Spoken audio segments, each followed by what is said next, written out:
Bismillahirrahmanirrahim. Assalamualaikum warahmatullahi ta'ala wabarakatuh. Waalaikumsalam warahmatullahi wabarakatuh. Alhamdulillah, alhamdulillah rabbil alamin, wassalatu wassalamu ala asyrafil anbiya'i wal mursalin wa ala alihi wa sahbihi ajma'in. Asyhadu an la ilaha illallah wahdahu la syarika lah wa asyhadu anna Muhammadan abduhu wa rasuluh, amma ba'd. Teman-teman, adik-adik sekalian, ketua AMPAS ya. AMPAS ini Aksi Mahasiswa Peduli Masyarakat Indonesia, salah satu organisasi mahasiswa yang saya kira ini berdiri untuk sosial ya, kemasyarakatan. Saya kira ini organisasi yang sangat bagus yang harus betul-betul didukung dan kembangkan. Ini memang menyangkut tentang kepedulian orang banyak. Mudah-mudahan ini organisasi ini makin tumbuh. Saya dengar tadi cuma baru 1 tahun, tapi walaupun baru 1 tahun, kata si Doli sebagai ketua sudah menyebar ke perguruan tinggi yang lain yang ada pada Cirebon. Ini merupakan satu kemajuan ya. Mudah-mudahan AMPAS ini terus memberikan infak. Apa itu infak? Infak itu apa? Kontribusi ya. Memberikan kontribusi baik kepada mahasiswa, terutama kepada masyarakat Indonesia yang lebih luas gitu. Amin. Kemudian setelah mari kita bersyukur kepada Allah Subhanahu wa taala atas rahmat dan karunia-Nya. Pada sore yang berbahagia ini kita sama-sama bisa melaksanakan kajian rutin yang dilaksanakan oleh AMPAS ini dengan tema hidup damai dan penuh syukur dengan Al-Quran.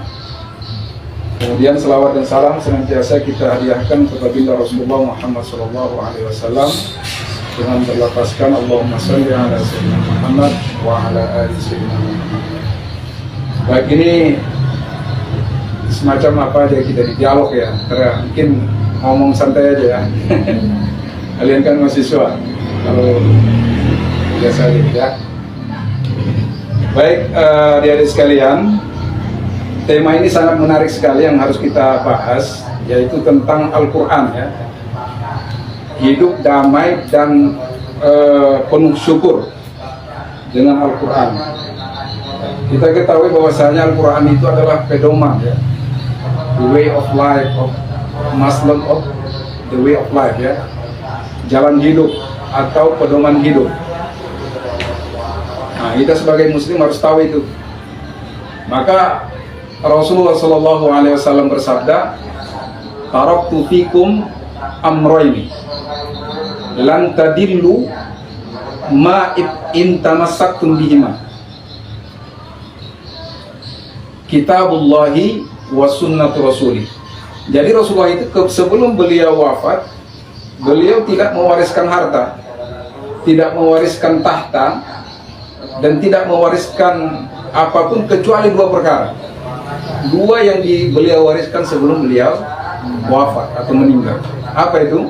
Kitabullah wa sunnatu rasulih. Kitabullah yaitu Al-Quran, yang kedua adalah wa sunnatu rasulih, yaitu sunnah Nabi, yaitu al-hadis. Lan tadillu ma in tamassaktum bihima, kata Rasulullah, kalian sekali-kali tidak akan pernah sesat. Kalau kita belajar nahu ya, kalau kata-kata lan itu apa artinya? Itu huruf nasab ya. Huruf nasab yang artinya di situ tidak akan sama sekali. Itu betul-betul sudah qat'i, sudah betul-betul putus gitu. Lan tadillu ma in tamassaktum bima, kamu tidak akan pernah sama sekali dalam keadaan kesesatan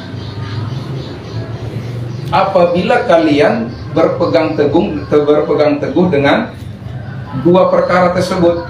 Apa itu? Kitabullahi wa sunnatu rasuli. Maka kita sebagai umat Islam, terutama anak-anak muda Islam ini, jangan sampai tidak tahu apa pegangan hidupnya, kemana dia akan kembali, kemana dia merujuk, ya kan? Jangan sampai seorang Islam ataupun terutama anak muda Islam ini salah arah. Ketika kita ada masalah, kita kembalikan kepada Al-Quran. Jangan pergi kemana-mana. Tapi banyak dari anak muda itu, terutama umat Islam ini, ketika dia mendapatkan suatu masalah, dia bukan ke Al-Quran dia kembali, bukan baca Quran, malah dia pergi ke kafe, ya, pergi ke tempat-tempat yang dilarang. Ya. Berarti dia tidak tahu apa pegangan hidupnya. Maka kita sebagai umat Islam, terutama anak muda ini, harus tahu bahwasanya Quran ini adalah the way of life, jalan hidup, pegangan hidup. Selain Al-Quran apa? Sunnatul Rasul, yaitu berpegang kepada Al-Quran dan Sunnah Rasulullah Sallallahu Alaihi Wasallam. Maka dalam judul ini tentu sangat menarik sekali ya, hidup damai dan penuh syukur dengan Al-Quran. Ternyata Al-Quran ini sangat banyak manfaatnya, ya. Manfaat membaca Al-Quran banyak sekali. Al-Quran itu, maka di dalam Al-Quran itu juga dikatakan wa nunazzilu minal Qur'ani ma huwa shifaa'un wa rahmatun lil mu'minin wa la yazidu zalimina illa khasara. Di dalam surah apa itu? Lupa saya. Itu yang berkenaan dengan sholat tahajud ya. Wa minal laili aqimis sholata liduluki syamsi ila ghasaqil laili wa qur'anal fajri inna qur'anal fajri kana mashhuda wa minal laili fatahajjad bihi nafilatan laka asa an yab'atsaka rabbuka maqaman mahmuda. Nah itu seterusnya nanti. Dan ayat yang terakhir wa nunazzilu minal qur'ani ma huwa shifaa'un wa rahmatul lil mu'minin. Ternyata Al-Quran ini juga bisa menjadi obat, penawar, ya, penawar. Beda dawaun dengan syifa. Kalau kita belajar bahasa Arab akan ada katanya dawaun kan, dawa. Kalau dawa itu dia tidak menyelesaikan, tidak menyembuhkan secara total. Dia mungkin hanya sekedar seperti kita minum pil ya. Kalau kita sakit kepala minum obat apa itu? Paramed atau apa? Bodrek. Kita batuk, Oskadon. Tapi nanti besoknya datang lagi. Itulah dawa. Tidak menyembuhkan secara total. Tetapi di dalam Al-Quran itu dia tidak menyebutkan dawaun, tapi disebutkan syifa. Apa itu syifa? Penawar. Penawar penyakit. Artinya dia menyembuhkan secara total, ya kan? Maka Al-Quran ini, kalau ingin kita damai ya kembali ke Al-Quran, baca Quran. Maka Al-Quran itu adalah sebagai syifaun wa rahmatun lil mu'minin. Rahmat. Ketika kita membaca Al-Quran, badan kita akan sehat. Ada satu penelitian, ketika ada orang yang sakit, dia dioperasi, diperdengarkan kepadanya bacaan ayat Al-Quran, ternyata itu sangat berpengaruh kepada jiwanya. Dia menjadi tenang. Karena ketika kita mengoperasi seseorang itu, keadaan jiwa itu harus tenang ya kan. Ternyata itulah dia syifa, memberikan kedamaian, ketenangan kepada jiwa. Maka kalau orang yang sering baca Quran itu nggak akan pernah galau. Iya, ya kan? Kalau orang yang galau, sering galau itu berarti dia jauh dari Al-Quran. Sedikit-sedikit galau. Maafi fulus galau, ya kan? Artinya tahu maafi fulus? Nggak ada duit, ya? Nggak ada titi ya, Layu jet fulus, mampus. Ya, maka Orang yang sering baca Quran itu hatinya tenang. Tidak akan ada rasa cemas, galau, apapun masalah dia akan terselesaikan dengan mudah. Makanya kita kalau kita kembali kepada Al-Quran, itu kita akan tenang. Ternyata Al-Quran itu memberikan penawar, obat, segala obat, ya kan? Segala obat Al-Quran itu. Maka orang yang selalu baca Quran itu kelihatan itu wajahnya tenang, sejuk, gitu kan, ya kan, cerah. Gitu. Tapi kalau orang yang jarang baca Quran, wajahnya itu buram, suram. Iya. Kelihatan itu. Kalau orang yang sering baca Quran, kita melihat wajahnya itu enak gitu loh, damai. Adem ya, betul, adem. Tapi kalau orang yang enggak baca Quran, nggak bisa melihatnya, kita malas gitu. Jadi tidak ada terpancar sinar di wajahnya. Tapi kalau orang yang sering baca Quran, apalagi hafizah, masya Allah, itu luar biasa itu.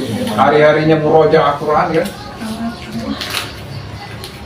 itu udah hatinya itu. Makanya orang yang hafizah itu pintar-pintar. Nggak ada orang hafizah jahil. Iya. Bahkan di UI katanya saya dengar dan memberikan beasiswa kepada hafizah. Iya. Masuk UI tanpa tes.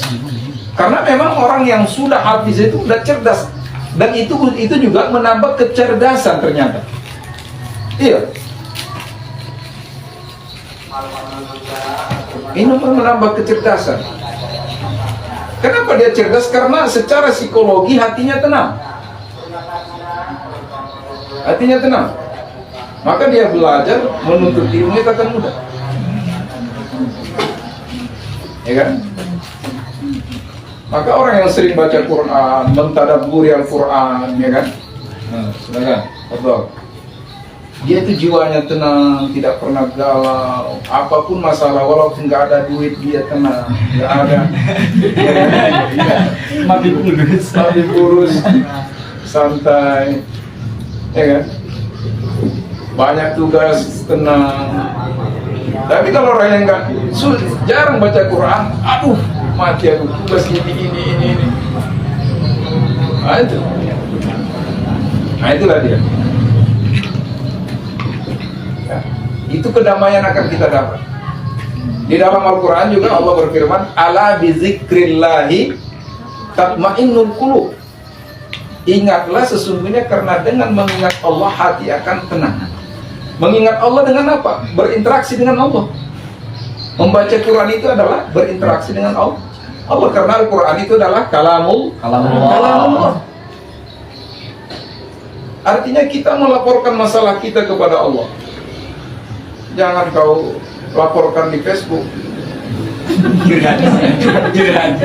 Curhat di Facebook, Instagram, WA.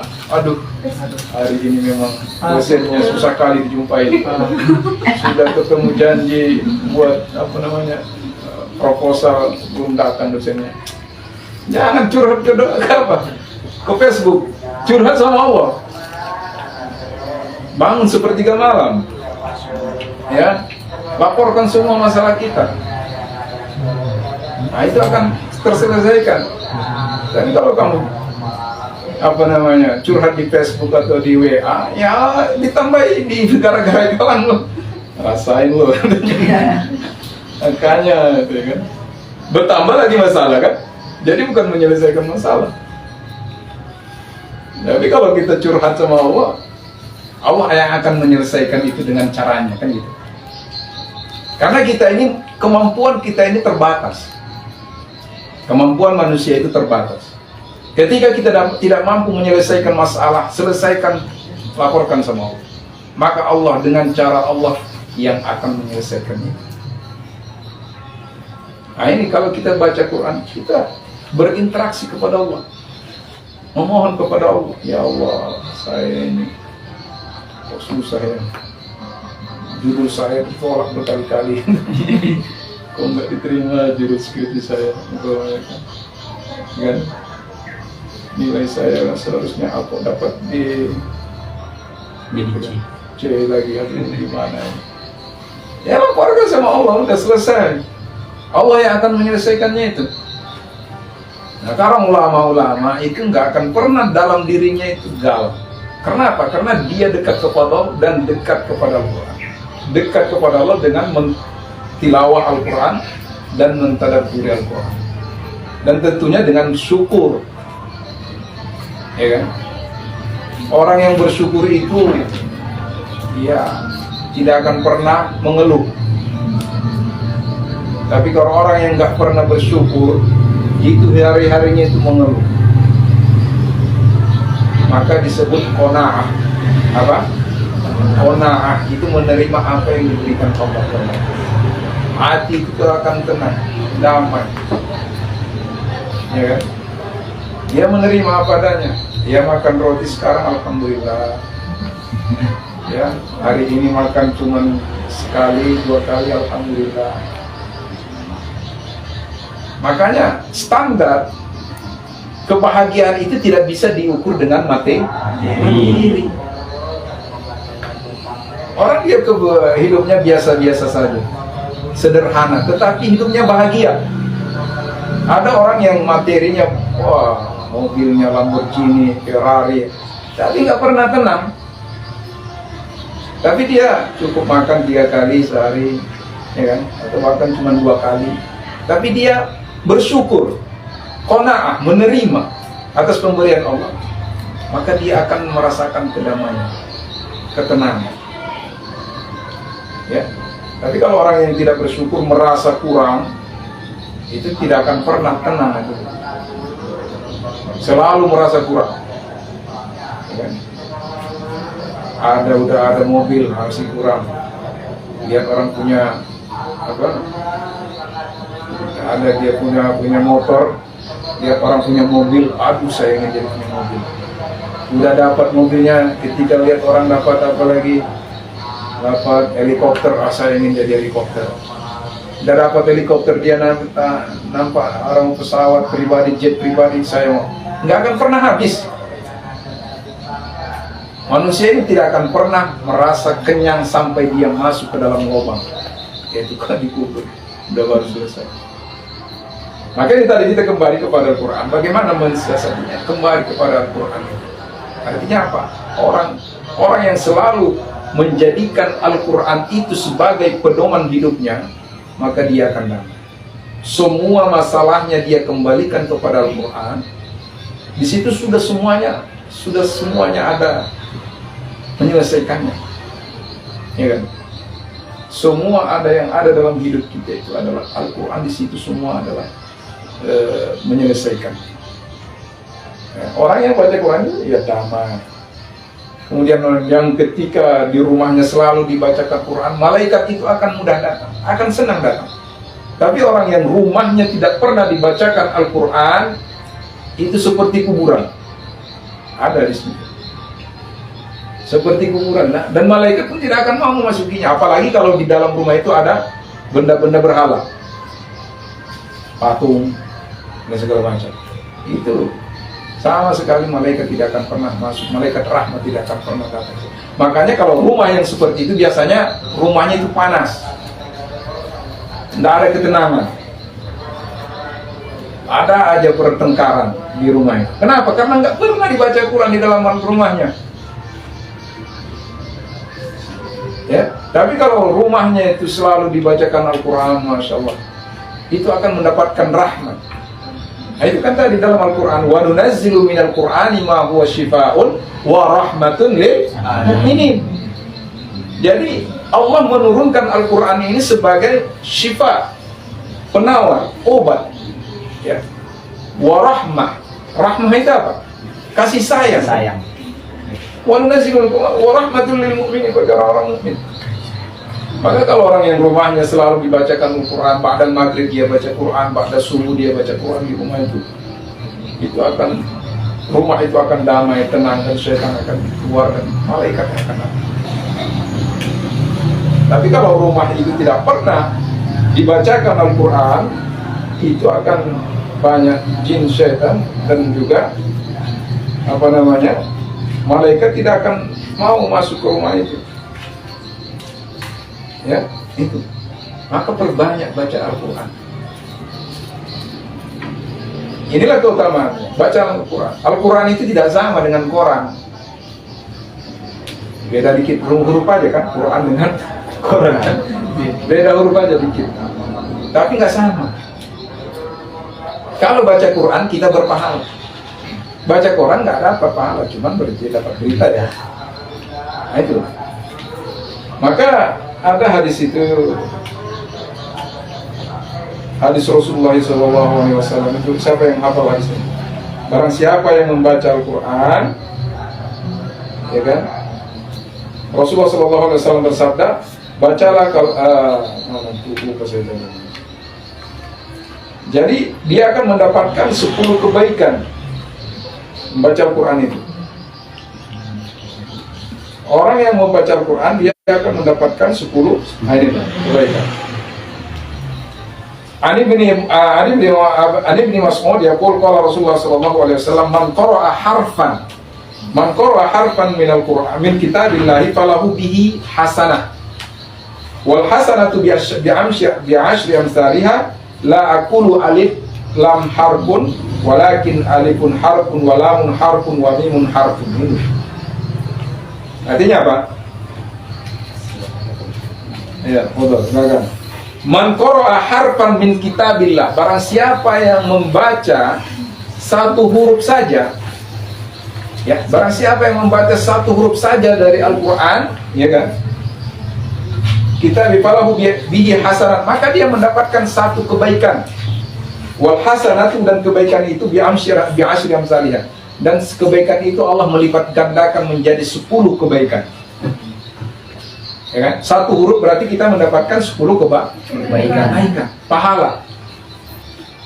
La aqulu alif lam mim harfun. Aku tidak mengatakan, kata Rasulullah, alif lam mim dalam surah Al-Baqarah itu. Alif lam mim itu harfun, satu huruf, tidak. Tetapi alif itu satu huruf, lam itu satu huruf, mim itu satu huruf. Berarti berapa dia dapat? 30 pahala kebaikan. Bayangkan. Kalau kita baca satu halaman saja udah berapa huruf itu? Kalikan 10. Masya Allah. Nah itulah bedanya Al-Quran dengan Quran. Ya. Maka sebenarnya mudah, Islam ini mudah untuk mendapatkan pahala. Kita susah, sangat mudah. Ya. Membaca Al-Quran kita dapat pahala, mendengarkan Al-Quran kita mendapatkan pahala, bahkan melihat ayat Quran juga kita dapatkan pahala. Maka sangat sayang sekali orang yang tidak mau membaca Al-Quran, sangat merugi, ya kan? Karena ini kitab kita, ya kan? Kita Allah, ya kan? Maka orang yang membaca Al-Quran itu dia akan mendapatkan banyak pahala. Bahkan orang yang dia dia terbata-bata saja, dia mendapatkan pahala. Terbata-bata, belum lancar, dia mendapatkan pahala. Nah ini dia keutamaannya kan. Ada juga keutamaan yang lain, bahwasanya Al-Quran ini akan menjadi syafaat, penolong bagi kita kelak di hari kiamat. Syafaat itu ada berapa ketika hari kiamat? Syafaat dari Rasulullah dan dari Al-Quran. Allah memberikan syafaat. Syafaat itu apa? Pertolongan, ya kan? Maka orang yang selalu membaca Al-Quran, dia akan mendapatkan pertolongan daripada Al-Quran. Oh, si fulan itu dulu ketika dia di dunia, dia selalu membaca hadis. Maka ini dalam hadis Rasulullah, Nabi Muhammad al-Bahili qala Rasulullah SAW, Iqra'ul Qur'ana fa'innahu ya'ti syafi'an yawmal qiyamati li sahibihi. Bacalah Al-Quran, karena sesungguhnya Al-Quran itu akan datang kepada kamu di hari kiamat sebagai pemberi syafaat kepada orang yang membacanya. Orang yang membaca Al-Quran, apalagi yang hafizah, Masya Allah, itu luar biasa. Dia hafizah, kan? Hafal setiap hari, berapa ayat yang dia baca, memurojaahnya, kan? Itu banyak lah, nggak bisa kita itu. wa yahmilul Quran, dia membawa Al-Quran dalam fi sadri. Nah, itu dah. Kalau itu Allah sudah menjamin saja. Maka orang ada dalam satu kisah itu, ketika dikubur, dia apalagi kuburannya, ternyata mayatnya masih utuh. Ternyata dia seorang hafizul Quran. Tidak mau tanah cacing memakan bangkainya, memakan jasadnya. Karena begitulah mulianya seorang hafiz atau hafiz. Sampai tanah, sampai cacing tidak mau memakan tubuhnya, enggan. Karena itulah betapa mulianya seorang hafiz atau hafiz. Ya. Maka dia akan menjadi syafaat, dia akan datang ketika hari kiamat itu memberikan pertolongan. Oh, ini sepulang. Itu dulu ketika di dunia selalu mengajarkan Al-Quran, membaca Al-Quran, mengajarkan Al-Quran, belajar Al-Quran. Maka itu akan menjadikan memberikan persaksian di hadapan Allah bahwasanya si fulan ini adalah orang yang selalu bersahabat. Ya, dijadikannya Al-Quran itu sebagai pedomannya, dijadikannya Al-Quran itu sebagai sahabatnya. Kemana-mana bawa Al-Quran, baca Al-Quran. Bahkan sekarang kan mudah, di HP pun sudah ada kan aplikasi kan. Ada status. Iya. Nggak mungkin mushaf nggak aku bawa mushaf download di HP. Pas lagi tidak ada kegiatan, lagi waktu senggang menunggu dosen, ya kan? Menunggu dosen datang, baca Quran. Jadi kita kan banyak kan online. Ya. Jadi itulah manfaat membaca Quran. Ya. Bahkan dalam ini lagi hadis yang lain. Kalau Rasulullah SAW, afdal ibadati ummati qiraatul Quran. Rasulullah bersabda, sebaik-baik ibadah umatku adalah membaca Al-Quran. Sebaik-baik ibadah, ya, tentunya setelah ibadah yang wajib, setelah membaca ibadah sholat wajib, yaitu tilawatul Quran ini. Itu akan memberikan efek kepada kita. Nah, itu yang saya sampaikan tadi, akan kita merasakan kedamaian, ketenangan. Ya, kalau kita selalu baca Quran, itu terasa, Masya Allah. Apapun dia masalah, selesai. Apapun tidak, ya, kita kembalikan ke Al-Quran, kepada Allah. Ya. Oke, yes. Saya kira ini aja ya yang bisa saya sampaikan. Nanti kalau ada tanya jawab boleh.